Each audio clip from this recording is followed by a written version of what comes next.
হাসিনা বাইচে আছে কিনা আমরা জানি না, তার আজকে ভিডিও কলে আসা উচিত।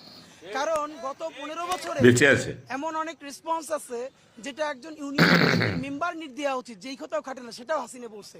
আর এখন হাসিনা এত কিছু বেঁচে হইতেছে, আছে, তার লোক মিটিয়ে তার বাবার আর বিল্ডিং তুমি ভাইয়া, 72 এর ওখানে কাছে আওয়ামী লীগ চলে অফিসে গেছো। পোলাপান শীষ করে, তাও সে কিছু বলে না। এটা এত ভালো তো ভালো না, এত তার মানে গেড়ে সে বাইচে পাকাও আছে ভালো কিনা না। এটা প্রমাণ হাসিনা করতে বেঁচে তার আছে, ভিডিও কলে তুমি আসা উচিত, আমরা আপনাদের 72 পৌঁছে গেছো। এই জন্য হলো তার রাজনীতি আর নাই আসলে।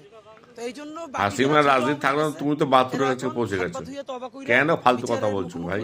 তারপরে তোমাকে কে গুলি করে দিয়েছে কে জানে? গন কেস, এটা আজকে প্রমাণ সন্ধ্যা পর্যন্ত হবে। তোমার লাইফ গন। 1100 কোটি টাকা বাজেট করে এরপরেও যদি তারা প্রকাশ্য দিবে, লোক আপনি ভাবেন এত কিছুর পরে বিএনপি জামাত তো প্রকাশ্যে মিছিল দিছে না?